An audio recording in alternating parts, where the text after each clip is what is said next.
Hi, welcome to the School Run. I'm Jane. And I'm Liv. And we are going to share with you the best conversations we have on our school run. We will invite guests and debate topics that affect and resonate with every generation. We all remember our own school run, so maybe have a think about yours. What do you remember?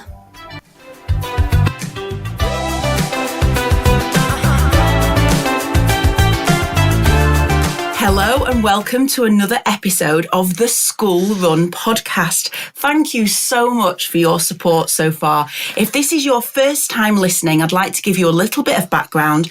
My name's Jane and I'm joined by my now 16-year-old daughter, Liv. We started this podcast early in February 2023 and the success has been incredible. We share our journey on our very long school run to school at the moment, the conversations that we have, the debates that we have, and things that you maybe don't learn about at school, Liv and I will chat about in the car. We're now in the privileged position of welcoming fabulous guests to join us and make those debates even bigger, even greater. And it's a real honour to do this. Liv, how are you feeling about today's podcast episode? I'm actually so excited. When this person came on this morning, they were like, I'm so honoured to be here. And I was like, what? Like, oh my gosh, I feel famous when I'm not. But, you know, and I'm just going to say, if my voice sounds croaky, I've just had a 2-day sleepover with my friends as like a little post-birthday party thing. We went to the Trafford Centre and I woke up half an hour ago, so if my voice is like morning voice, I mean it's even worse looking at me, but I literally look like I've woken up out of bed because I have, so just letting everyone know. Absolutely, but we've had this date in the diary for some time. This wonderful lady contacted me and we spoke on the phone and we just aligned on so many things and it's going to be really exciting. I'm going to start with a bit of a quote that Sonal Patel, who's joining us today, sent to me, and it is as follows. Your degree is just a piece of paper. Your education is seen in your relentless resilience, compassionate kindness, and authentic character. How beautiful is that? This lady joins us. She runs Rise Girls. She's come from a background in dentistry, pharmaceuticals, is now a teacher and online tutor to empower young people and educate them in a really empowered way. There's things in her history with King's College London, UCL, and so much more. And I'm so excited to introduce you to Sonal and to have this chat. Thank you for being with us. Thank you, Jane. Thank you, Liv. You are such warm, genuine, authentic people. I feel like I already know you. And I'm also so grateful to my friend and mentor, Jenna, for putting me in touch with you. And I'm really excited for this conversation. You are famous in my world, Liv. Like, seriously. This is a vibe we all need to get on in this world. I know there are famous people. I know there are celebrities. But I think if we can really value and honor and appreciate the people in our lives, in our immediate circles, I feel like people will have a lot more joy in their life because we're not comparing ourselves to something unachievable for us. Not all of us are born to be famous, but we can be famous in each other's world. So yeah, I loved how you said that. Oh, thank you for being here. I don't know where we start with your amazing story so far, but should we go back to childhood? Because I love finding out about people's childhood.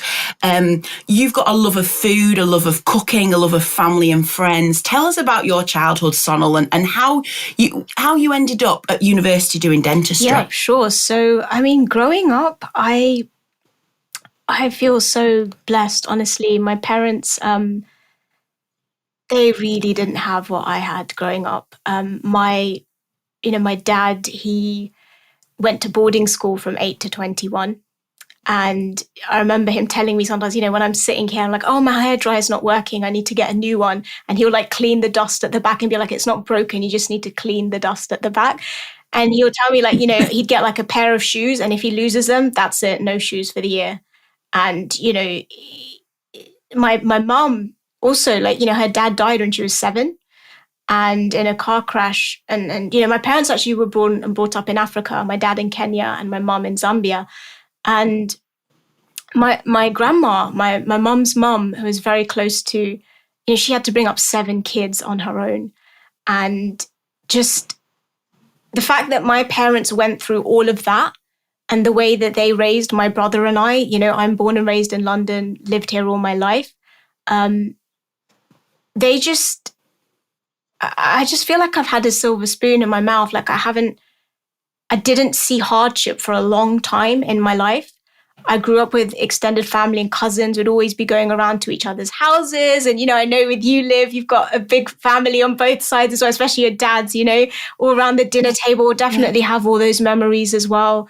Very close to my aunts as well. I know you have your auntie Claire and Hannah, I think it is. You do a lot of cooking and things like that. I'm like that with my aunties. Like I cook with them. I'm a good cook and I love cooking for my friends because I've learned from especially my maternal grandma, my mum and my 2 aunts. My mum's the middle sister of 3. So yeah, I just say that I was surrounded by the love of my family and friends. I had such lovely friends at secondary school, like really like loyal and loving. Shout out to Davina and Vishna, especially my 2 best friends. We still stay in touch as much as we can, even though we've kind of, got on our own lives and different things. So yeah, I just say very beautiful, very blessed, and things took a turn. So I'll be happy to share that as well. But I'd say up until like the age of, and getting into dentistry, yeah, I was a really goody 2-shoes geek kind of girl. I went to a grammar school and I got 10 A stars and an A for my GCSEs. I know you do GCSEs right now, Liv, right? How are they going? Yeah.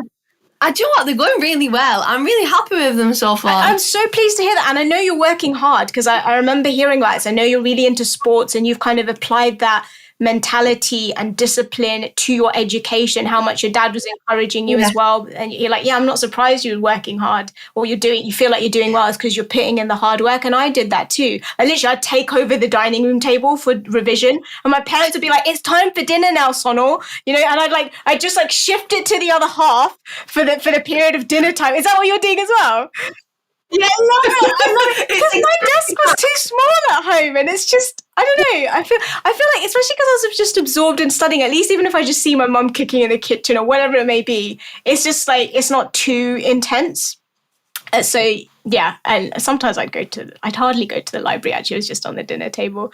But yeah, then I did biology, chemistry, and maths for my A levels.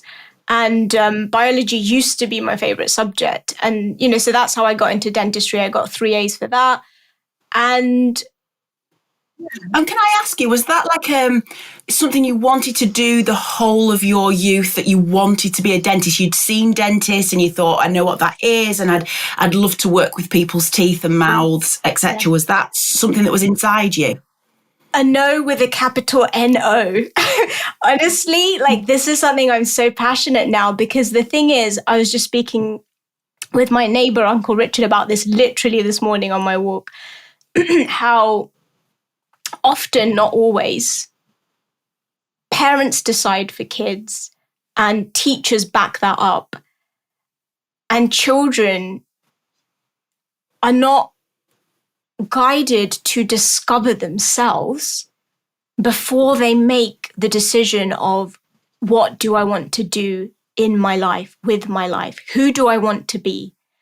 I don't ever remember having a conversation with that. I just remember, you're really good at science, careers advisor, lovely careers advisor. You're really good at science. You can do dentistry and pharmacy or like medicine, whatever. And my parents, like my cousins were dentists and, doctors and all that kind of stuff. My brother wanted to be a doctor. And it was just, like, what's the norm? What's the culture? What's the expectation? Was kind of quite traditional at being like, British Asian family. And I felt like that was therefore almost just what I did, but it wasn't actually what I wanted to do. But I didn't know because I never had that conversation. And I was forced to have that conversation with myself because my life completely changed when I was 22. And I didn't finish my dentistry, and I'd like to, I'm happy to explain why and what happened.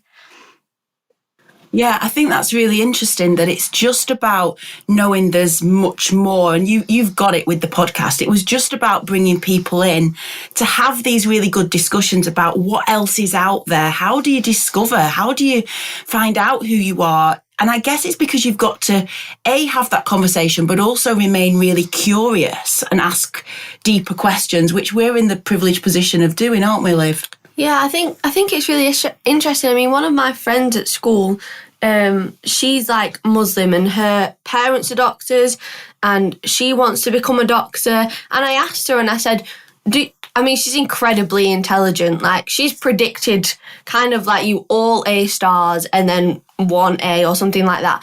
And I honestly asked her, I said, do you truly want to become a doctor? And she said, yeah. And I feel like it just made me think, is she doing it for a parent's expectation or does she genuinely want to become a doctor? And it was just interesting listening to you, and it just reminded me of when I asked her that question. I think it's such a good point that you're sharing, about your friend and like her parents are doctors. And I'm so glad that she has you in her life, because we often don't realize certain people say things to us. They ask us deeper questions, like you said. And maybe it is what she wants to do. Maybe she'll do it the rest of her life, and maybe it is her. Like, even though I'm not a dentist, like, we need dentists. The world needs good dentists. It's not for me, right? So that's the thing we've got to get to. What is my calling? And sometimes when we ask that, like, but why do you want to do that? And if it stumps people, maybe it's because they haven't explored whether it's what they want to do deeply, and they've just discovered they want to do it superficially, which is what I'd done. Dentistry is a safe job. It's a decent career. I'm already good at... I remember you talking on the podcast, I think it might have been with the one with Tracy Marsden, about how you're really good at chemistry. Just because you're getting 8s and 9s in chemistry, but you don't enjoy it. Am I getting that right? Correct me if I'm wrong.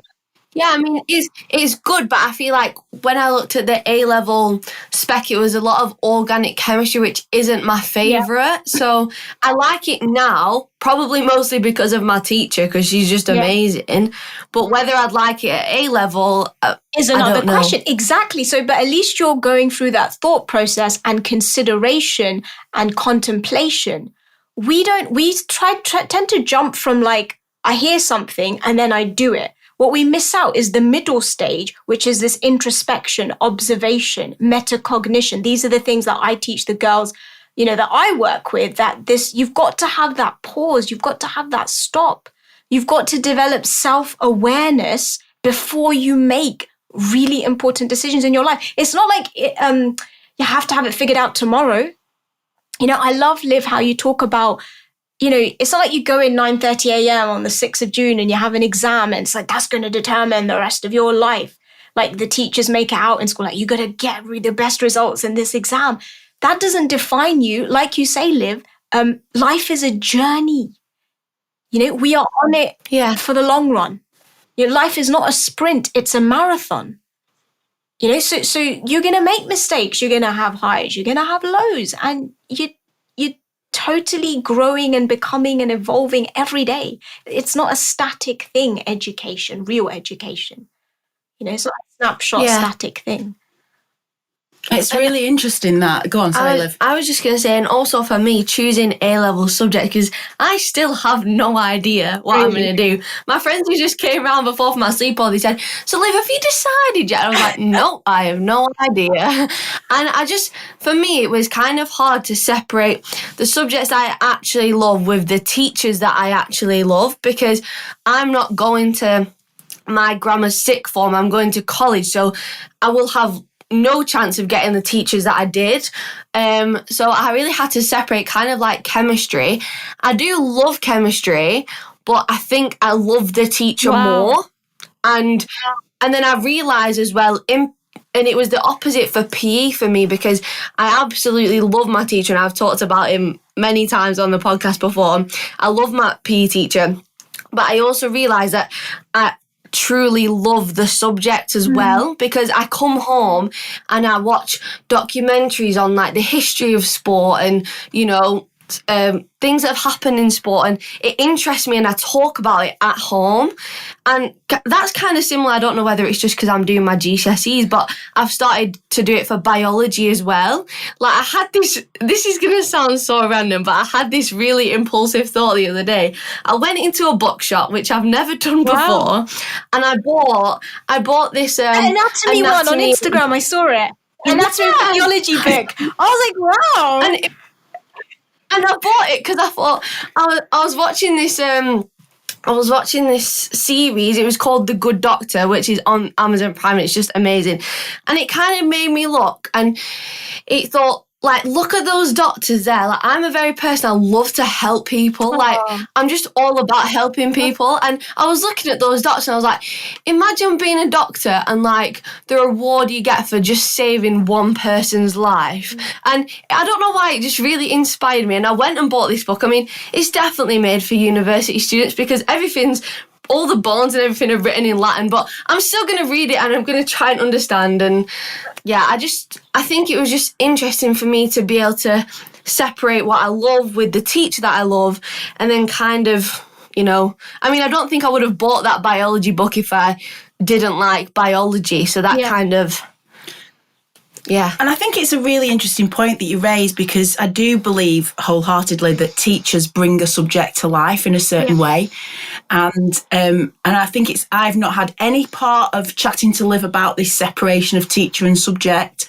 The only thing I said was, if you're going to take PE at college, just remember that teacher that you've had and had that relationship isn't going to be there with you on that journey, and therefore make sure that subject is the subject that you really love. So I guess I said that one statement once 4 weeks ago, and Liv has processed that, like you talk about, that introspection, that reflection, that working out when it comes to results day, what subjects am I going to choose that I know I'm going to really enjoy. Yeah, and it's so good that you have that beautiful balance between self-awareness but also open-mindedness. Like going into a bookstore and getting a book that is beyond your level, like you're exploring and experimenting, you're trialing and testing, and that's exactly what young people need to do. We can't, I think often parents and teachers can sort of box and label and pigeonhole, limit. Like, you can't put a ceiling on real education.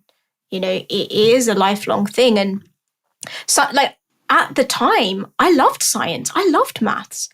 I really thought that was going to be my jam forever. Now I cannot stand it. Even if you paid me £10 million, I will not teach it. I teach English and empowerment because that is my jam now, and so people can change. Biology used to be my favorite subjects. I literally got hundreds in all my A-level modules.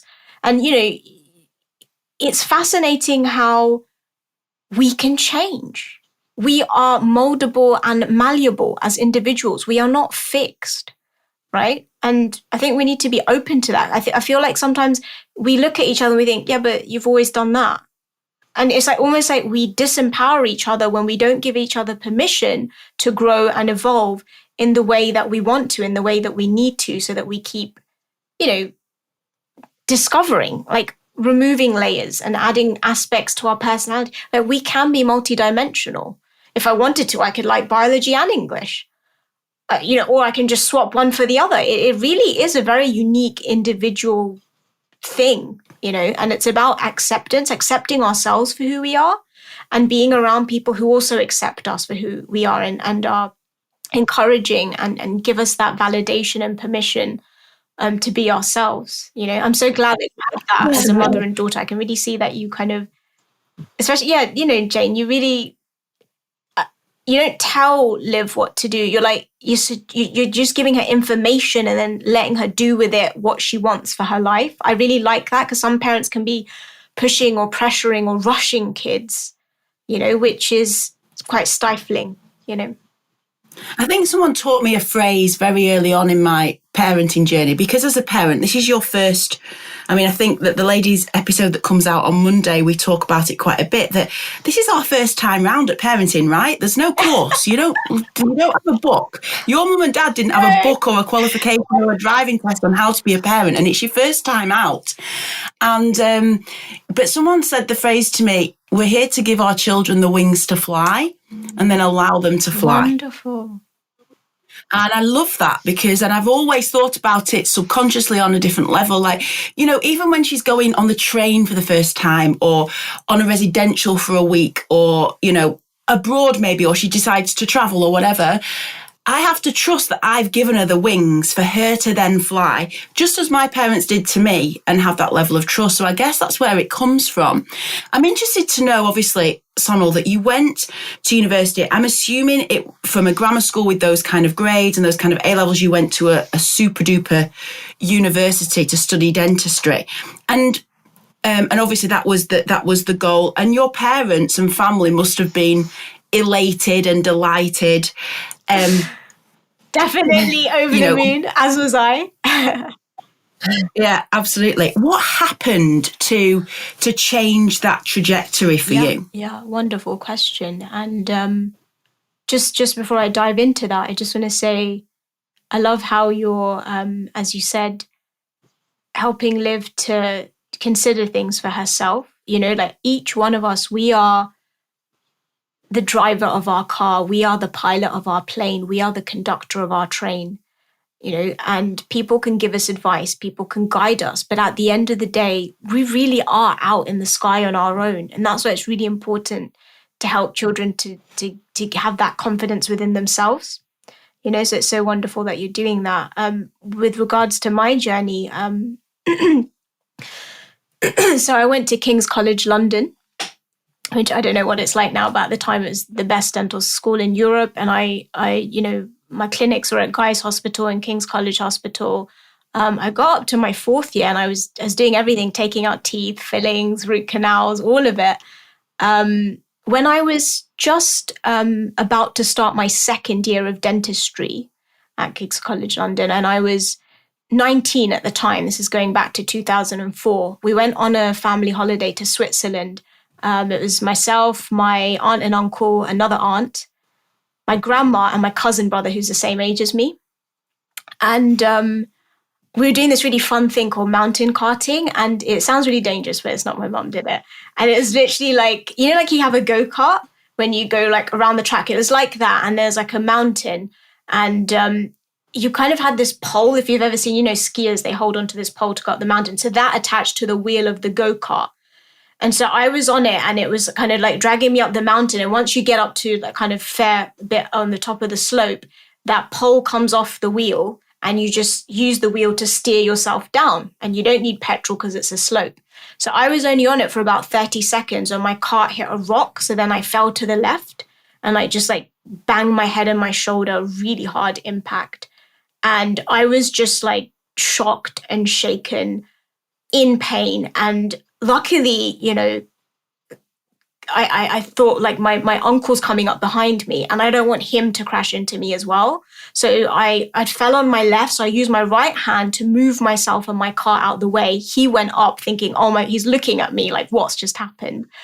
And I walked down, went to the Swiss hospital and they took an x-ray of my left shoulder and they said, good news, you know, nothing broken, nothing dislocated, nothing fractured, but this shoulder joint here, this acromioclavicular joint for any medical people listening, it had just slightly moved out of position, which is called subluxation. And they said, you know, get back to London, have physio, you should be fine. So I was like, okay, fine. And, you know, I just passed my exams, got a distinction. I'm like, I did that at the beginning of the holiday. So you can imagine, I was in this sling for the whole of the holiday. But anyway, I got to London, had the physio. But the thing is, I started getting like upper back pain after that, like my scapula, my shoulder blade was like winging out. So I had a bit more physio.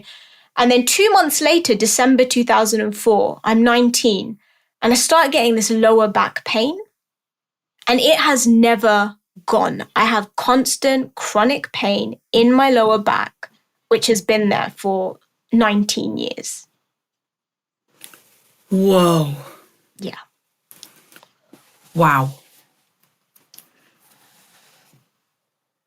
How do you overcome that? Like, how do you, because it affects every area of your life, I assume, at that point and the age that you were. Honestly, like, I still cry.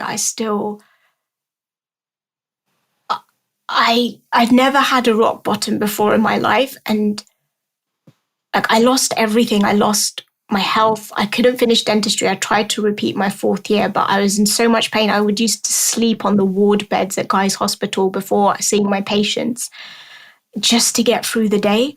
I would sleep on the trains to get to uni. And then I applied for the disabled students allowance, and a taxi used to come to my house and drive me. And I was trying everything I could do to finish. And my parents are like, you've got to finish. And my parents did everything they did with love. But I think it was also a pressure on me that I've got to finish this thing because I've held that position. I put my whole self-worth and identity in my grades and my profession to be. I didn't see myself as separate from that I'm someone else underneath all of that. That was a journey I started at 22, but at the time, between 19 and 22, it was the most depressing, distressing, and just full of dejection time in my life. I lost my career, I lost friends, I lost confidence, I lost family's respect to a degree. I didn't know what I was doing with my life. I was at home for 6 months. And then I went back to uni, and then I was at home for another 6 months. Lockdown was nothing new to me. It took me right back to those days where I was just can literally just not even get out of the bed. And I'm just housebound. God. Because when my plane would flare up. And the thing is, because I was so young and I'd had that freedom before, it's kind of like, imagine if you were blind. If you've never seen before, it's kind of like, well, that's just who I've always been. But if you've been able to see and then you go blind, that's painful. That is so painful. And that's what happened to me. I'm so young. All my friends are going on with life, out and about, and I'm just stuck at home and I haven't got a clue what I'm going to do with my life.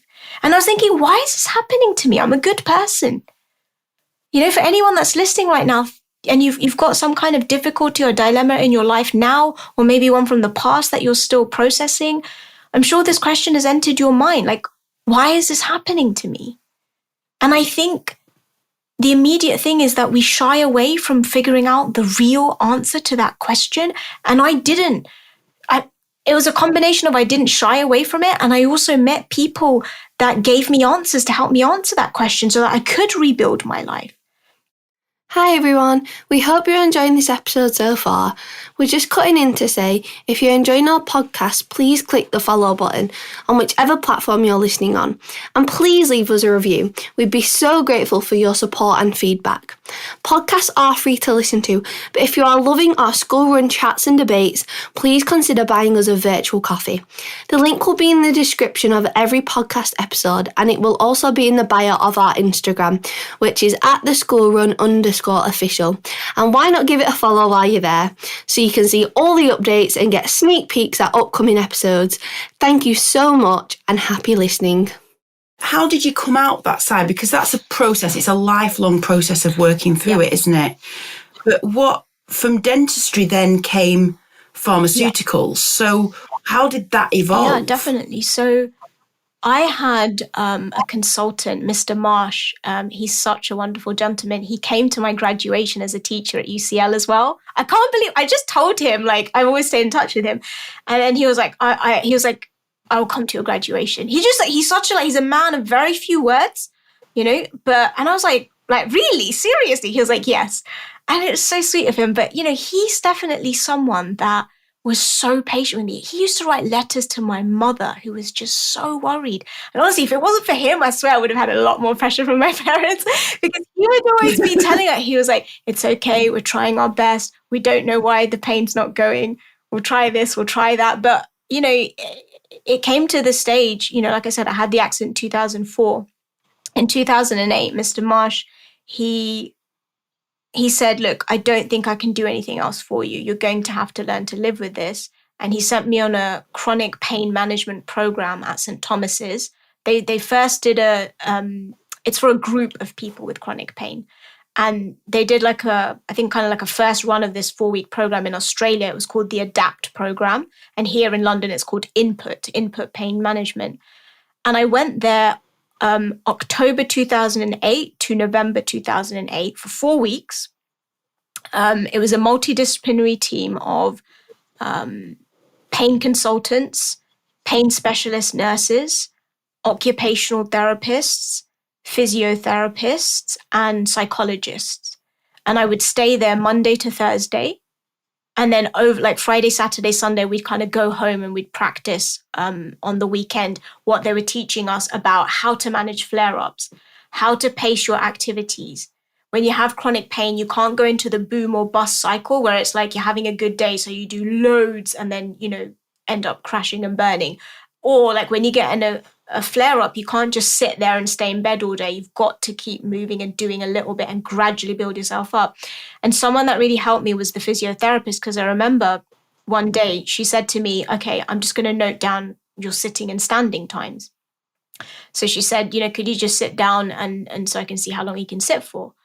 And I was like, her name was Audrey. And I said, I can't sit right now because I'm in so much pain.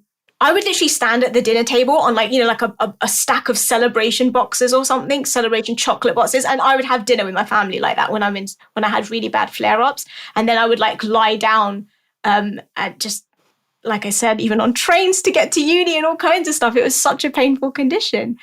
And I said, I can't sit down. She said, even if you sit down for 1 second, just sit down. I said, you want me to sit down for 1 second? You can imagine I'm this moody, like 20s, like, I don't know, like, why are you telling me this stuff? And I had so much anger and frustration and unanswered questions and confusion in me. And so I literally, like almost like a jack in the box. I just like sat down for 1 second, got up and I was like, there you go, She was like, great. You sat down for 1 second. That's great. And I'm like looking at her like, are you serious? Like, what is so great about that? I've only said, she was like, that's what you can manage right now. Like, that's good enough. Your 1 second is good enough. And I was like so validated. And she really taught me the lesson of self-acceptance in that moment. And then I built it up again to 20 minutes. But it started with 1 second. Often we are our own worst enemy. We self-sabotage. We are perfectionists. Liv, I know you mentioned this, like you have this kind of perfectionist. Yeah. I do too. In my year 3 report, which I still have, it's like, she's such a perfectionist. If she gets anything wrong, she can't take it. And I'm like, why can't I sit like as long as everyone else? That's what's going through my head, rather than like, I love my body. I love myself for who I am. Because what's really interesting is I've been doing a course called The Olive Jar, and recently it's a fantastic course. I cannot recommend this course more highly to anybody. But you were wanting what was to be different than what it was. And you were so on this hamster wheel of wanting what is to be different than what it is. And we're all like that, like everybody within, and this course teaches you about the conditioned mind and the conditioned way of thinking. And, it's just eye-opening really when you start to look at things slightly differently. So that 1 second of sitting for you was what you needed to focus on. Exactly. And I love that you shared about this olive jar course. I'm definitely going to check it out. And it reminds me of Liv being so bold and brave to share that when you were growing up, it's like, oh, why can't my parents just get back together and this? And, you wanted something that was not your reality to be your reality. And we can't do that. Yeah. And I love how you accepted and worked with and evolved with, what has life given me? Let me approach that with a mindset of gratitude, with a mindset of satisfaction, with a mindset of contentment. And then it turns what we have into enough. We don't want to be anyone else. I'm happy as I am. I will learn the lessons I need to learn through whatever life throws at me by embracing that, making fear my friend, making failure my friend. Not thinking. And in the situation of yourself with pain, actually working with that pain and accepting what is life has given me this to deal with this. Yeah. For whatever reason. Absolutely. And we think that because our life isn't like other people's, like we compare a lot and we think other people have it better. We are all equal deep down. The way it manifests externally and practically may be different, but every single person has that same opportunity, and the reason I got into pharmacy was because after I finished that, because that was your question, the people, that team, that multidisciplinary team, gave me the courage to go and get a job as a person with a chronic condition. And I remember I applied to Chelsea and Westminster for the pre-registration pharmacy technician post. I didn't want to go back to uni because I already had a big fat student loan. And so I applied for this job because you could work 4 days a week, get paid, and study 1 day a week at college. And it was taking a step down because it was an MVQ or whatever, but I didn't care. I'm like, Mom, Dad, I don't want to do another degree. I don't know if I'm going to be able to finish it. So I went for work experience. One of my dad's best friends is a pharmacist on the high street. And I liked, it was a medical field, but it was a bit boring for me. I liked working in the NHS. I was used to that. So I applied for the Chelsea or Westminster job, didn't get it. Applied for Great Ormond Street Hospital. I remember calling them up and the senior clinical pharmacist picked up. I said, I wanted to go and see the hospital. You know, like everyone else is making an application. I wanted to go an extra step further. So she said, yeah, sure, you can come and see it on Monday. I was like, great. Went out with my mom to run some errands, came back in the afternoon to finish my application and it was gone. And I was like, oh, what's happened? And then I called the pharmacy back up again. And I said, I wanted to apply for the job. They said, oh, we had hundreds of applicants. We just had to shut it down. I was like, oh, no, I really wanted to apply. And she was like, didn't you call me this morning? And she like remembered my voice. I didn't remember hers. She was like, yeah. She was like, oh, I'll just bring it with you on Monday. That's fine. And I was like, okay, thanks. And then the thing is, I put down the phone. It was the weekend. And then I realized when the pharmacy was shut that how am I going to do the application? It's not on there anymore. You know, like what am I going to print off to take? So then I somehow went into the Chelsea and Westminster one, changed it to Great Ormond Street, and somehow managed to print it out, took it with me on the Monday, was invited to interview. Going into that interview, I had the biggest imposter syndrome ever. I was like, there is going to be someone out there who's healthier than me, maybe even smarter than me. I had 117 days off sick on my application. I'm like, why would they hire me? And do you know what the thing that changed is I met a new group of friends at university and I started meditating for 1.5 hours every day. You know, so when I applied for this job, I was doing that. And my parents are like, why are you doing that for 1.5 hours? You should be like using that time to look for a job. This is like the kind of, you know, what are you going to learn from meditating 1.5? I am telling you, I went into that interview and I was like, you know what? Through my meditation, I was learning a lot of self-acceptance and confidence for just who I am, all my strengths. Like whatever I've been given, I'm going to use it. And I care about these patients that I'm going to be working with. And so I went in with that energy. They called me at the end of the interview. They're like, could you just hold on a second? I was like, yeah, sure. And they're like, we'd like you to offer you the job. It's yours if you want it. Amazing. I was like, are you for real? I remember telling my parents, I'm like, see, look, that meditation worked. And they're just like, honestly, it was my first faith building exercise in anything spiritual. I was not a spiritual person growing up. Like I love my grandma to bits. If I was any kind of religious or spiritual or anything, it was because of her, because she was just such a warm, lovely, amazing person. But I used to go to the temple, like, you know, born and brought up in a Hindu family, like maybe like twice a year on like Diwali and like Krishna's birthday. And I just go to spend time with my cousins and my friends, if I'm honest. And I find it like, why are we worshipping a piece of stone? I found it quite strange. But then at university, I met a group of friends, young people like me, who really understood the depths of the Eastern tradition so deeply. And at the same time, they were studying and doing really well in their kind of professional life. And I was like, I did become very spiritual and I started meditating because they were doing it. So yeah, you know, who you spend time with changes you and shapes you. It sure does. So dentistry, pharmaceuticals, and then now teacher, tutor. And the teaching and the education came from King's College London. So another fabulous, you know, institution. And, you know, moving into teaching, what happened there from this very scientific medical background into teaching? How did that evolve? Yeah, Sonal? so what happened is, I was 4 years dentistry, then 4 years pharmacy technician. And funny enough, even though I didn't get the job at Chelsea or Westminster for my pre-registration, like training for 2 years, I worked at Great Ormond Street and we was kind of like, you know, I was making the chemotherapy drugs for the kids on the wards and their TPN bags, things like that, and working in the dispensary.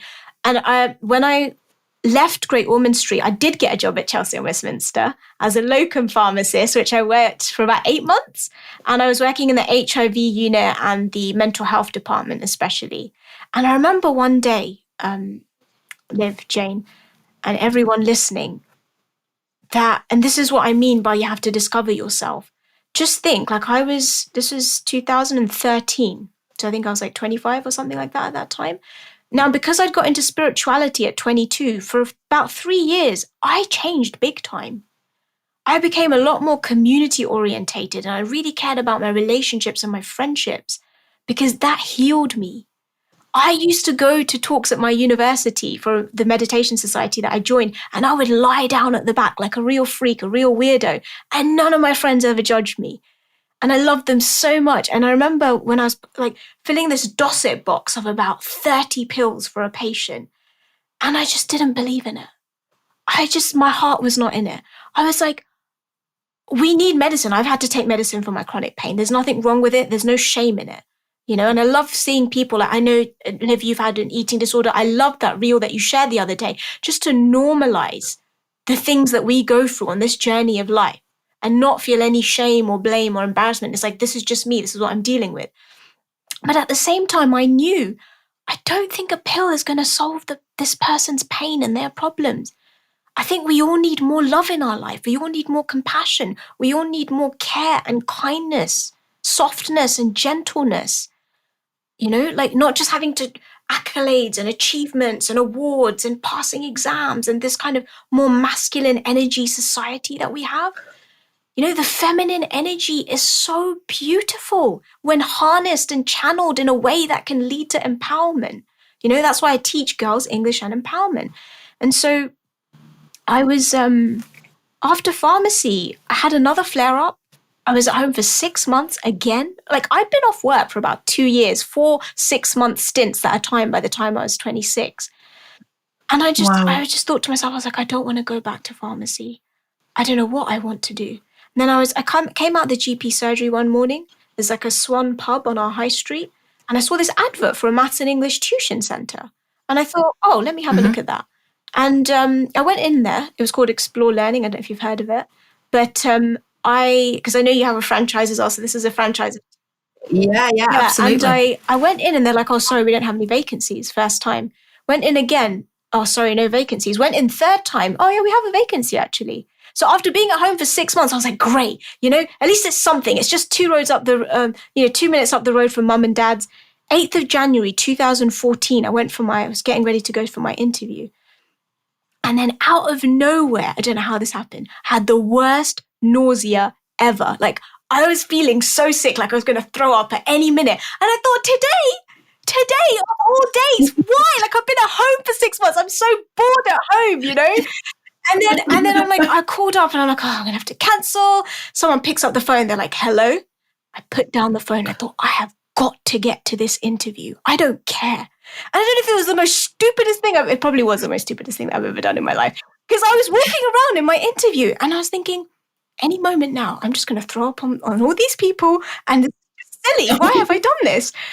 And then I don't know how, but somehow it subsided halfway through. I finished my interview. I got through. I got the job. I was 29 years old at that time. After careers in dentistry and pharmacy, I'm on minimum wage, donned on a bright blue t-shirt. My family and friends are thinking, what are you doing with your life? And me, I'm like, for the first time in my life, I could say, I love my job.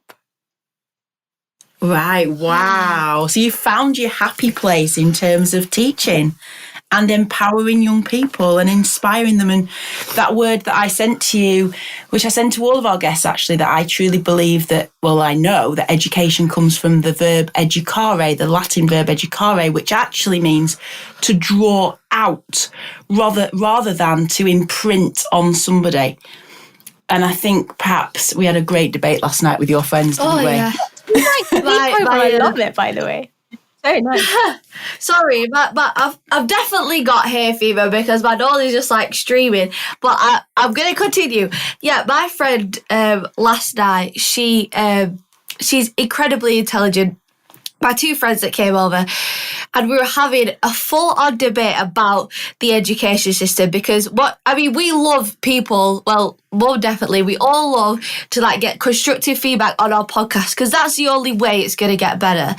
And she was saying to me, she said, Liv, I love your podcast so much, but I feel like you need more debates, and it always seems like you're putting out the education system as if it was really bad. And honestly, I didn't argue with her at all. Instead, I had a full-on discussion with her about why does she think that and why do I think that. And she was putting forward how she felt, no, education is so relevant, and the system that we have, if we didn't have the system, then it would be chaos, because everyone in this country has to go through some sort of thing to be educated, which I agreed with her in completely. And she also said that I think the main problem, Ellie, my friend, she said, is that teachers need to be paid more, because they're losing the passion for teaching, because, and if you don't have passionate teachers, you're not going to have young children who are passionate about learning. And then I came on with the debate of, but as you think about it, the UK is a business. We have to get that money from somewhere. And I asked her, where else on all the other things in the UK that we have to pay for, where would you take that money to pay teachers? And she was like, I don't know, but it just has to happen, because if you don't have teachers, you don't have educated young children, you don't have these people that could go into these jobs.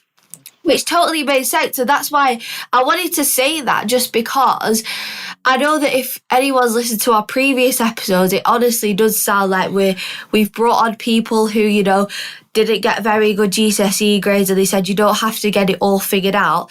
But I just want to say that yesterday from that conversation, it opened my mind even more to how the education system is not, it has to be there. I mean, it could be better, but it has to be there. And I just realised now that even when I'm talking on the podcast, it's coming back to me, because I think I'm here. People may believe that I've already made my decision on the education system because of the previous podcast, but actually I changed too. Like yesterday, listening to that conversation, it's given me a different outlook on what it could be like, and different people's perceptions of how important it is.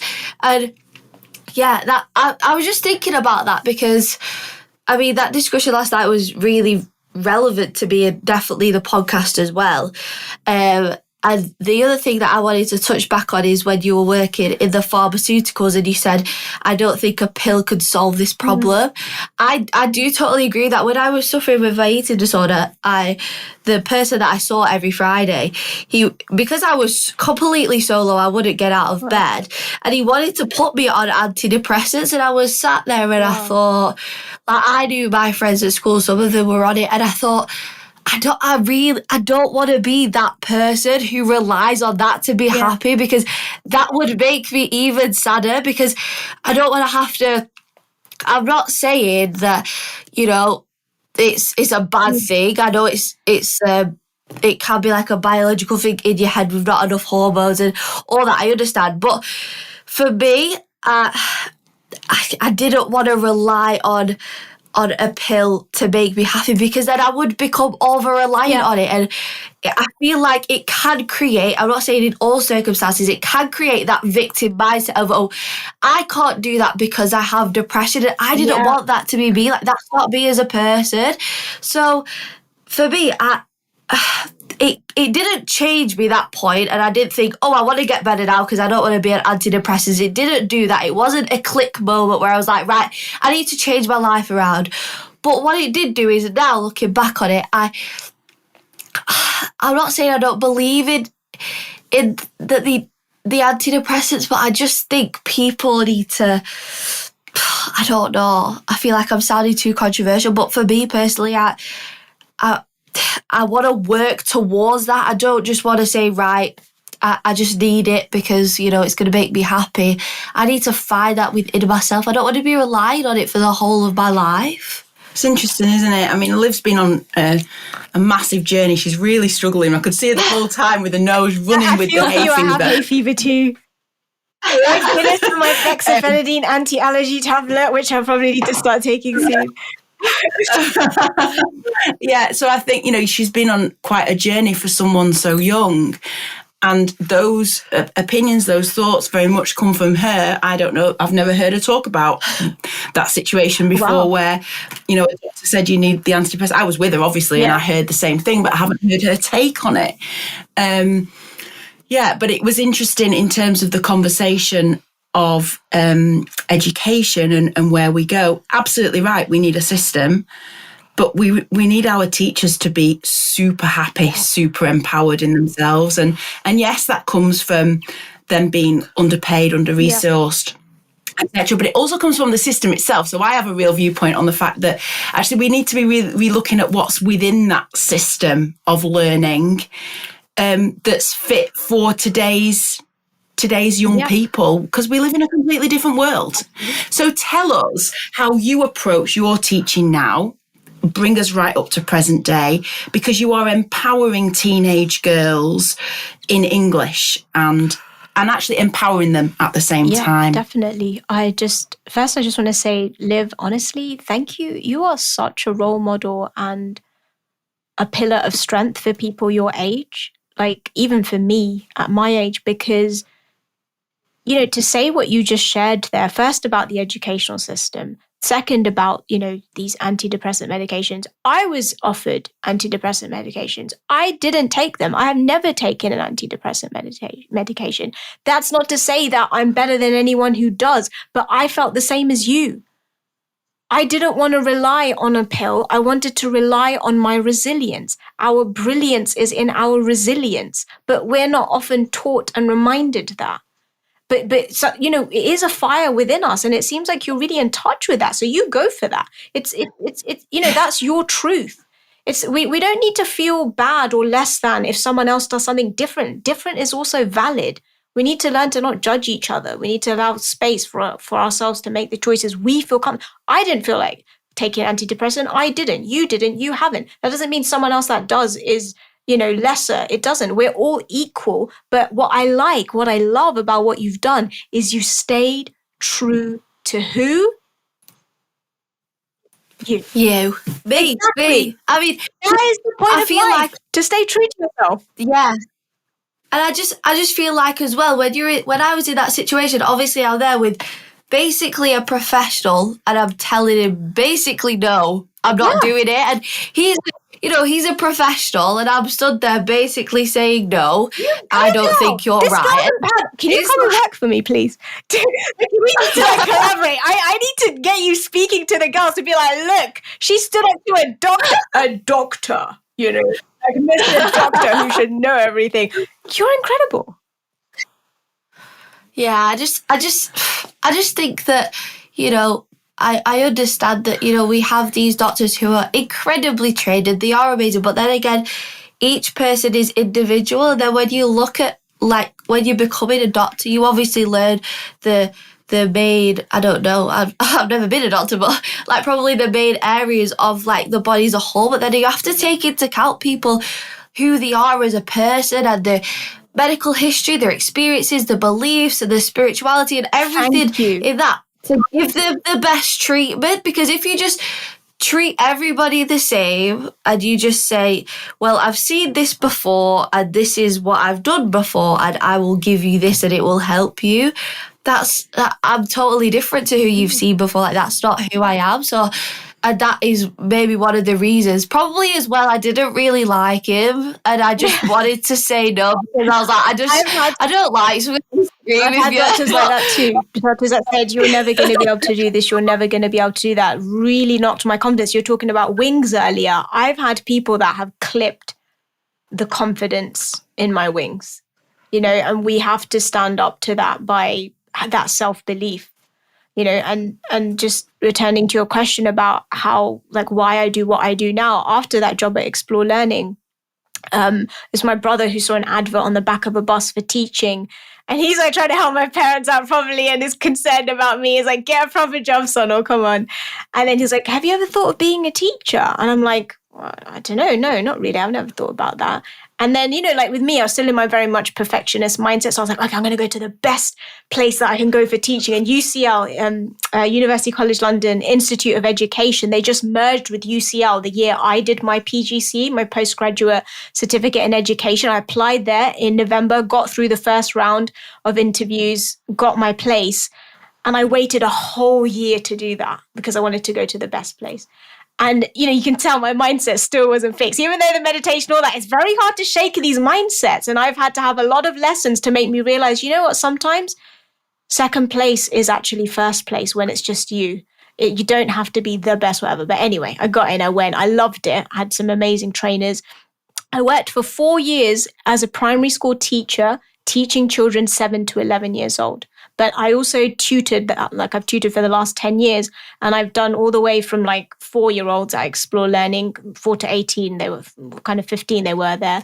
But also GCSE science, because I'd done dentistry, and 11 plus and 13 plus exams. But, being a teacher, I completely agree with you, Liv. I felt so overworked, underestimated, underappreciated. And it's the teachers in schools are really good people. I look at my own life and there's teachers that have shaped me. And it's just that they work in a system that makes it really difficult for them to do their job. They don't get the support they need, the time they need, the pay they need. So yeah, they're not happy. I wasn't happy. Those 4 years as a teacher are the worst in how I've looked after myself. I was not eating properly. I was not sleeping properly. Maybe some people manage it. I know they do. I have some teacher friends, but I couldn't cope, which is why I left in March 2019. And I set up what I do now. First, I was just teaching all the subjects, mainly 11 plus, but now I just teach 11 to 14-year-olds at this present moment, English and empowerment, secondary girls. And people ask me sometimes, why just girls? Well, because I was actually reading an article in The Guardian recently, and the statistics were I can't remember the exact statistics, but it was almost double girls, their struggle compared to boys. Wow. I will definitely share the article on my social media soon. And I was like, why is that? I was speaking with another kind of colleague friend in the media space. And she said, the guys are always yeah, I'll be on TV. The girls are like, no, I don't think I'm confident enough. And I saw this amazing reel on the female lead, if anyone follows them on social media. And this lady, lovely Scottish lady in a bright red dress, did this reel. She said, women don't need to be taught how to be confident. It's that we live in a world that doesn't acknowledge and appreciate the kind of confidence that women have. You don't have to be loud and leery. I'm actually a very shy person. People don't think I am, but I am. I don't like being the center of attention. I don't like, in one sense, being on a podcast, all this stuff. But if I have a purpose and a mission and a vision, you will not be able to shut me up, right? So once you find that fire, but we need help. Yeah, and I think it's wonderful that you're now giving that empowerment. I guess it's giving young girls 7 to 11 the 14, age range of senior girls, 11 to 14, year group 7 to 9. That's where I was trying to find my words. That safe space to explore and be empowered. And that comes back to that teacher-pupil relationship, which, that time. And that's really hard for teachers today because there isn't time in the classroom to be able to do that, but they desperately want to. As tutors, we have time. As tutors, we have, I just do small groups and I do a little bit of one-to-one kind of hybrid element program. And honestly, I had a student just a few weeks ago said to me, she said, Sonal, you know what? I really like my teacher, but with you, I feel like I can tell you anything. Even if it's something embarrassing, even if it's something I'm worried about, even if it's something I'm struggling with, that having that complete confidential space where you feel like you can say anything to someone, that is such a rare commodity in this world, I'm telling you. If you have even one person in your life like that you can just be yourself with, even on a bad day, even in your messy mayhem moments, right? Whether it's a teacher, whether it's a friend, whether it's a family member, That is the greatest blessing. And when she said that to me, and then she followed that up with, she said, if you're not retired, I want my kids to come and study with you. And I was just like, Oh, that's so amazing. You're going to send this cycle full. Your parents and your family must be so proud. And I'm so delighted that our worlds collided. I feel like we've got another episode in here in a few months' time, that there's still so much to explore. But I'm conscious of not running above and beyond our time, because we said around 40, 50 minutes. Look at us go. And we're near an hour. We're near an hour. You spoke about a gentleman through your journey who was a mentor, I guess, came into your life as a teacher to inspire you. He came to your graduation at UCL, which is amazing. Is there anyone else there that you'd like to specially mention that's particularly inspired you? Yeah, when I get asked these questions, we often ask each other who's inspired you in your life. I have so many people that have inspired me, but at this particular moment in my life, I would say 3 people have really been on my mind. The first is my English teacher at school, because, being someone that I thought I'd always be into science and maths, I didn't actually appreciate my English teacher growing up as much as I do now today, because I'm teaching English. Her name was Miss Johnson. And she taught me in year 7, and I think it was year 9, but I actually was going through my year 7 book with her recently, because when I came into her class, I remember I got this C grade in English, and I cried so much, because I'm like a top student, and, I was just so upset, and she changed it to a B plus first of all. I think that she did that to get rid of my tears. I know she did.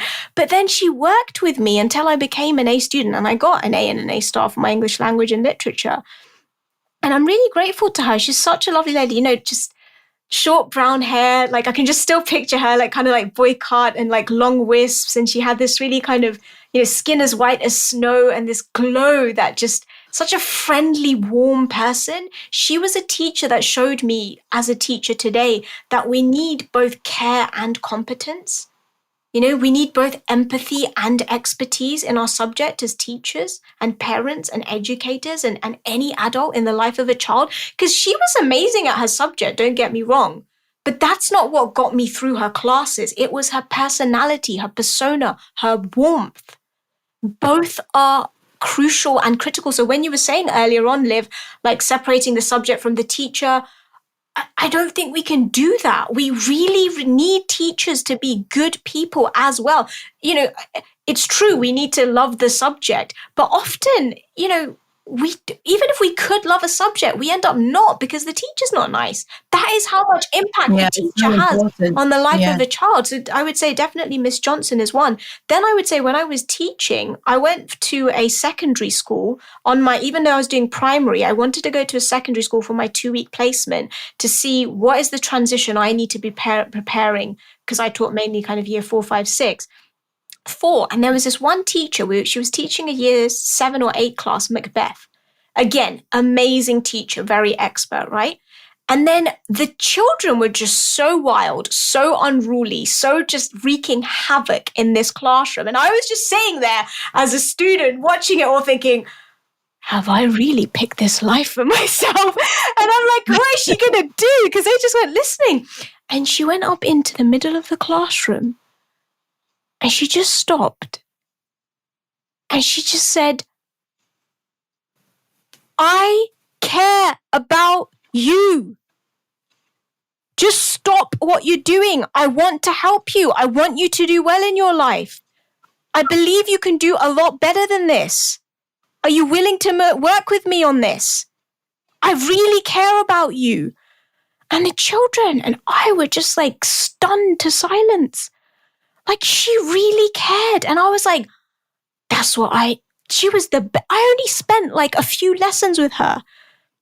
But no one has been able to impact me in being a teacher like her and one other teacher at that same school who I literally had one lesson with. I had teacher trainers and I'm really grateful to them. But these 2 teachers really impacted me.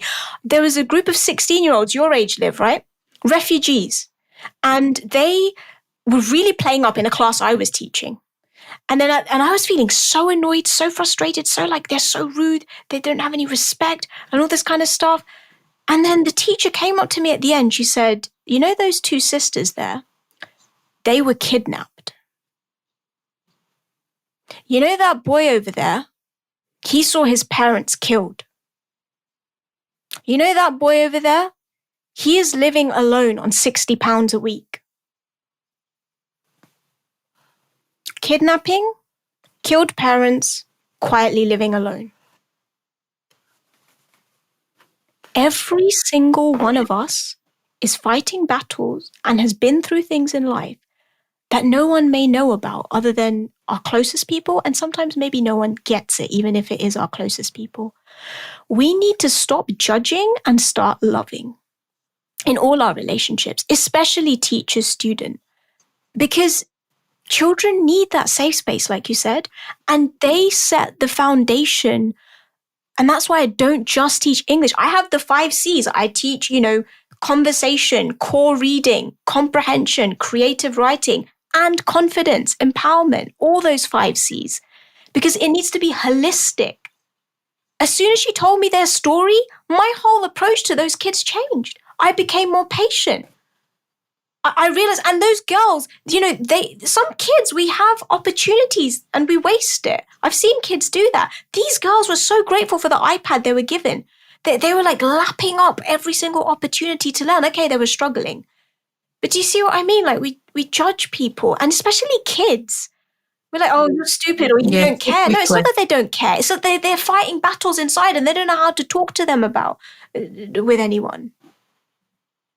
Yeah, incredible. You've been so blessed to have those mentors and teachers around you to empower your journey forward. And that's what it's about. It's that circle, isn't it? That circle of life. How can people get in touch with you, Sonal? Where, I know you're on all the social media channels. I'm going to be sharing that within the social, the show notes of this episode and on our socials. Just give us your website and social media handles as it stands today. So I have lovely Lisa who's helping me start my website right now. It's going to be www.risegirls.co. It's not live yet, so the best place to interact with me, send me a DM, please. I'd love to hear from you what you thought about this episode. Anyone that's listening right now. Is Sonal Rise Girls on Instagram, on Facebook. I do want to start sharing. I want to start a YouTube channel. There's lots of things in the pipeline, but right now Instagram and Facebook are the best place to find me. I am also on LinkedIn. So yeah, as you said, you're sharing the handles, and whatever platform people are on, you're welcome to approach me for whatever's comfortable for you. That's amazing. And we are actually going to be starting a parent community on Facebook, and parent and people to share their thoughts of these episodes afterwards. Incredible. And also just be a place to share as a community on how to empower young people. So if you're a business, you're a parent, you're a tutor, you're whatever, and you want to, help to empower young people, that's going to be coming very soon. It might have launched when this episode goes out, because obviously we're pre-recording and scheduling it out. And we always finish with a final question. Can you tell us one of your school run memories from your parents taking you to school, or the bus, or walking? What would you like to share with us today to wrap up? Yeah, it's the name of the podcast. So it's going to be done. And I'm so excited for you for this parent community you're launching, by the way. You're such selfless souls. I can't wait to get involved in the conversations and come back, definitely. I would say there are 3. One is funny. One is about vulnerability, and one is about a friendship story. So the funny one is literally, I can remember times in the car with my mother, because she'd take us to school, my brother and I, eating breakfast in the car. And I'm like, I just rate every single parent who does this day in, day out. You are such unsung heroes. You are such a silent source of strength. You are underappreciated. Just to get a kid out the door and it's not that my mom is so pucker and prim and pristine and proper with her timing. I, on the other hand, I'm much better now, but look, I even sometimes I like cereal and milk, and then I have like this dribble and crusted white milk, whatever we're doing, and I don't know how she puts up with me. I still live with her at the moment, my parents. So that's a funny one. The second one is, and Liv, this is why I really appreciate that you share your story with your eating disorder, because I used to get off the school bus at secondary school, go into the newsagents, get a bar of chocolate, get back on the bus, get off at another stop just to get more chocolate. And I'd probably eat and at Sainsbury's, and I'd eat about 4 on the way home. And like my £6 pocket money, mum, dad, if you're listening, this is where it was going. And it's like, why is that? Because I wasn't doing any kind of meditation or self-care practice, which is what I teach the girls that I work with now. I don't just teach them about academics. I teach them about themselves. You've got to have self-care practices in your life, whether it's meditation or art or drama or whatever it is for you. I didn't have that back then in my life. I was only into my studies. And so I think because I didn't know myself, I did stuff like that. The last one is a sixth form story. My friend Vishna would drive me to school, and we'd have the best school run, like just two best friends in the car, listening to music, singing, talking about work, talking about what we're going to do on the weekend, where we're going to go out. I love that memory as well. So those are my 3 school run favorite memories. Well, thank you so much for joining us. We've really enjoyed that chat. Have you enjoyed meeting Sonal? Yeah, I really have. It's been amazing. We're definitely doing an episode 2, so watch out for that. Thank you, everyone, for listening. And as I say, everything will be in the show notes if you'd like to connect with Sonal. Thank you so much. Thank you so much for having me. Thank you so much for listening to another episode of the School Run podcast. If this is your first time listening, please go back and maybe listen to a few other episodes that we've previously recorded. There's lots of interesting topics, people's different roles and careers. We're sharing all of these stories to inspire and empower young people. That's our reason why. You don't have to have it all figured out at school. My co-host Liv is my 15-year-old daughter, and I just keep telling her that school is just a small chapter of life, and there's so much out there if you just say yes to those opportunities. You don't have to have it figured out at school. We're privileged to be having these conversations, and we're really thankful to our guests for coming on. Please would you hit the follow button on the podcast channel that you're listening to us on. This will really help us to grow and improve the podcast long term. It'd be lovely if you could write us a review on the podcast that you listen to us on, and maybe give us a star rating. Lots of people have already bought us a virtual coffee so that we can have some chats and plan the content going forward. The link is www.buymeacoffee.com/the school run. www.buymeacoffee.com/the school run. And as Liv has already told you in the middle of this episode, we do have an Instagram, the school run _official, and we also have a LinkedIn showcase page. Would you just share this podcast if you've enjoyed it with one other person today? That would really help us. Thank you so much. Don't forget to click that follow button, and we'll see you again next Monday at 6 a.m.